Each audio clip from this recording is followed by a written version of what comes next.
going to study about the working of PN junction diode. Okay, so a PN junction diode is a combination of P material with an N material. And you know that in case of a P material, there are three types of charge carriers. Here, these are, here the holes are majority charge carriers, and some electrons are there, they are known as minority charge carriers, and oppositely charged ions, negative ions. Therefore, P material consists of holes as majority charge carriers, electrons as minority charge carriers, and ions.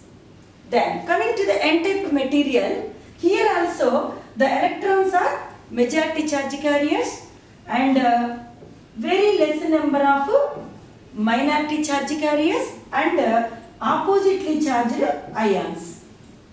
Okay, so like that P material and N material consists of three types of charge carriers each.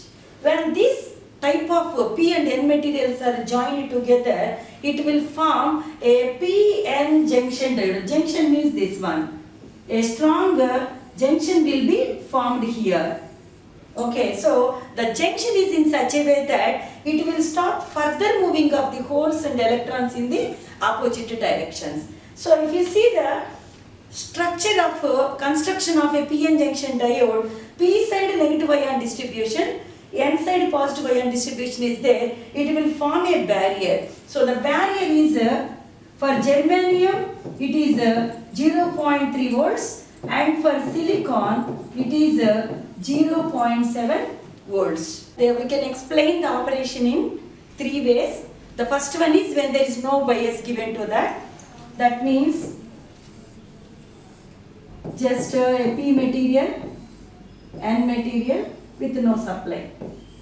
For this there is no specific operation, but we can say that when PN junction diode is supplied with no bias, then it will just simply form the PN junction like this, P side negative ion distribution, N side positive ion distribution, like that. It will form a barrier, that's all. But when a PN junction diode is forward biased, so now let us study the first case when the PN junction diode is forward biased. Forward bias means what? So when a PN junction diode is forward biased, that is P material, N material. P material is connected to positive terminal of the battery, N material is connected to negative terminal of the battery. This is known as forward bias condition. So this is a positive terminal of the battery, this is negative terminal of the battery, and you know that in between P and N material there is a barrier. There is a strong barrier which does not allow further moving of the carrier. So P side negative ion distribution, N side positive ion distribution. Okay, so what is the barrier here? Here for example let us assume the barrier voltage is 0.3. For example, I have used a germanium semiconductor. Therefore, here what is happening? If the internal voltage is more than this external voltage, no carrier will be transferred. For example, holes are majority charge carriers here, and electrons are majority charge carriers here. Okay, see here, holes are majority charge carriers. Electrons are majority charge carriers in N-type semiconductor. Therefore, whenever the external voltage is connected like this, the holes are positive charge carriers, they are repelled by positive terminal of the battery. So all the holes move towards the barrier. But because of this barrier voltage, hole will not cross this junction. Similarly, this negative terminal will reflect the electrons, they repel the electrons towards this barrier. Therefore, electrons will move towards the barrier because these are repelled by negative terminal of the battery. Therefore, whenever they approach these balls, automatically they will not cross this barrier. Okay, that is the hole is reflected by positive ions distribution and this electron is reflected by negative ion distribution. That's why they cannot cross the barrier. Suppose if the external voltage is more than this barrier voltage, then the depletion width decreases. Then automatically the holes and electrons will travel in opposite direction. They diffuse easily and they will constitute a diode current. Therefore, the electrons will cross the barrier and the direction of electrons, the movement of electrons is like this. This is the direction of electrons.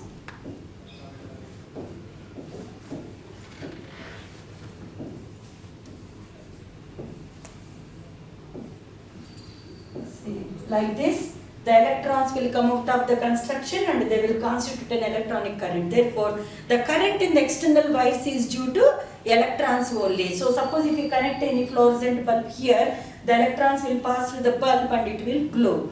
Okay, so suppose holes are also coming towards this direction. The moment the holes try to cross this construction, equal number of covalent bonds will be broken here and they create electron and hole pairs. So holes will stay here and move like this, electrons will come out of the construction. So the current in the external wires is due to electrons only. So this is the operation of a PN junction diode under forward bias condition. So now what are the conclusion points here? First of all, forward bias means P is connected to positive terminal of the battery and material is connected to negative terminal of the battery. So this is the forward bias connection. Positive terminal of the battery. So this is termed as forward bias condition. Second action is what? As soon as the external forward bias is increasing or when the external voltage is more than this barrier voltage, then carrier flow takes place because the resistance is less.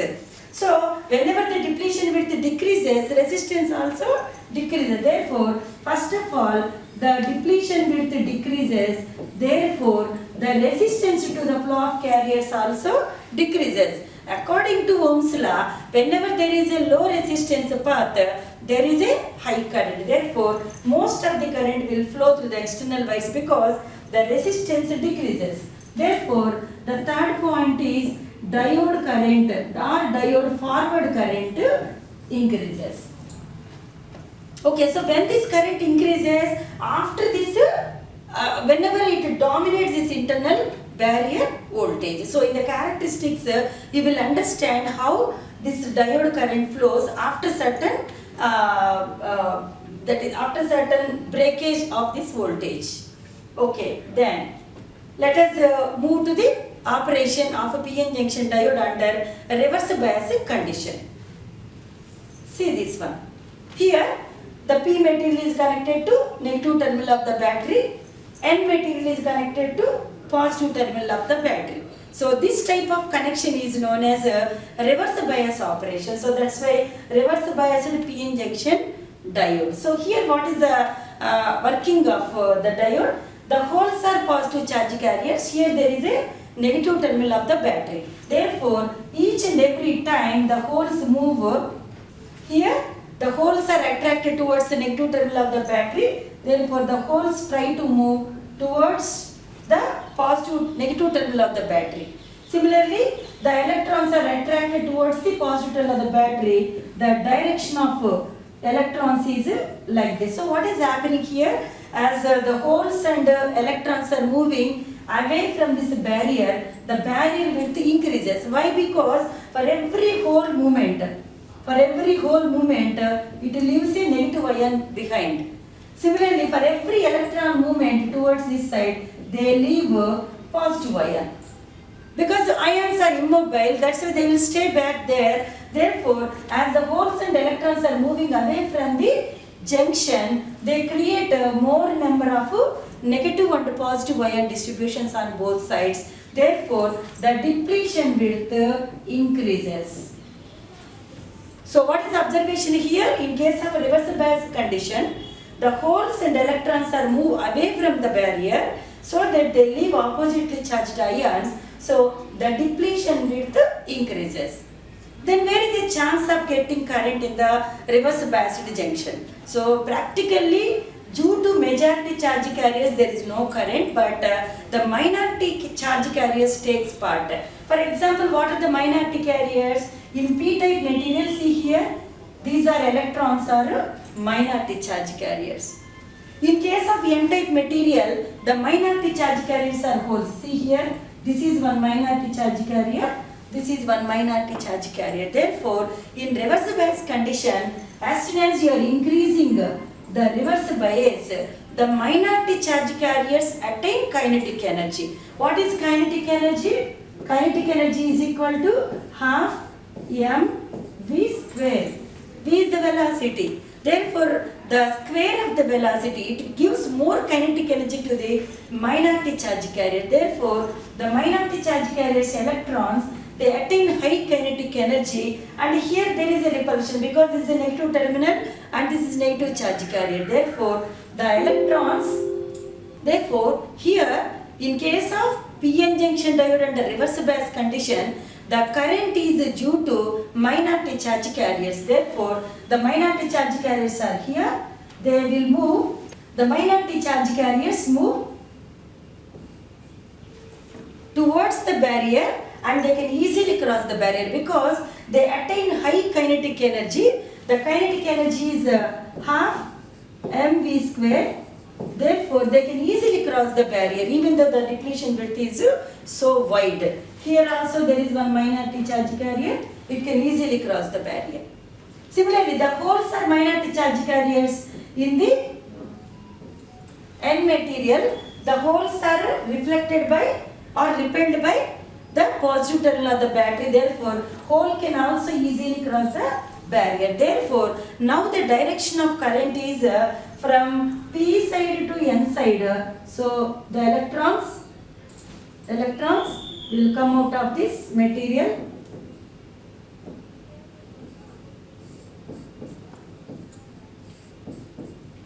Minority charge carriers are very less in number.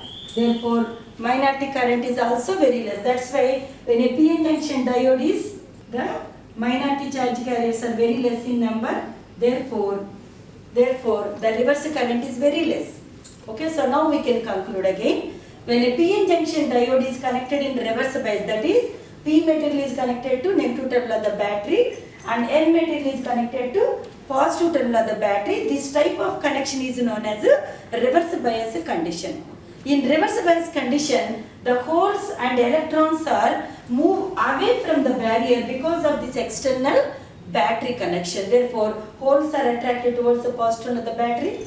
Electrons are attracted towards the positive terminal of the battery. Therefore, the depletion width increases so wide. Therefore, the pure current in the PN junction diode is only due to minority charge carriers. So, the minority charge carriers are electrons in P. They attain high kinetic energy due to this external voltage. Therefore, as the reverse voltage is increasing further, these minority carriers attain kinetic energy and they can easily cross the barrier. Similarly, the holes attain kinetic energy of half mv square and they can easily cross the depletion width. So, this energy is sufficient to cross this barrier. As the minority charge carriers are very less in number, we can say that the minority current is very less. That in case of an ideal diode, there is no current in the reverse bias condition. That's why we can say that the PN junction diode can be used as a switch because it conducts only in one direction. If you see the forward bias condition, it conducts in only one direction. Therefore, more current will flow. So, electrons direction is from here to this side. And in case of reverse bias condition. So, what are the conclusion points? In case of reverse bias means what? P material is connected to negative terminal of the battery and N material is connected to positive terminal of the battery. So, this is known as a reverse bias condition. Number 2, as the reverse bias is increased, the depletion width also increases. Therefore, resistance also increases. Because resistance to the majority charge carriers increases, therefore, the reverse current decreases. Because resistance is more means current is very less. So, this is about the working of PN junction. Now, after completion of the working of PN junction diode, we will study the VI characteristics of PN junction diode. What is that VI characteristics? as soon as you are applying the external voltage, suppose if you take forward bias, the forward voltage is increasing across the diode, then the corresponding rise in the current. Then similarly, if you take the reverse bias characteristic, a reverse voltage you are applying to the diode, what is the corresponding response on the diode reverse current? Okay, so here during forward bias condition, initially there is no conduction from the diode. The reason is the barrier.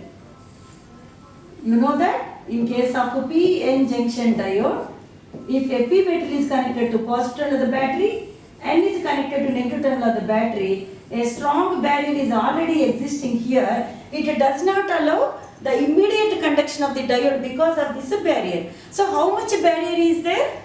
This is a 0.1, 0.2, 0.3. For example, if you take germanium, the barrier voltage is 0.3 volts.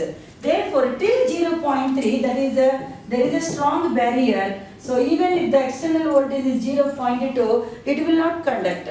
Therefore, whenever the external voltage is more than 0.3, immediately the depletion width will be disappeared. Then carrier flow starts rising. Therefore, in case of forward biased PN junction diode, the particular voltage from which the diode current rises sharply, this particular voltage is known as a knee voltage or cutting voltage. So one more term also we can represent, that is known as a cutting voltage.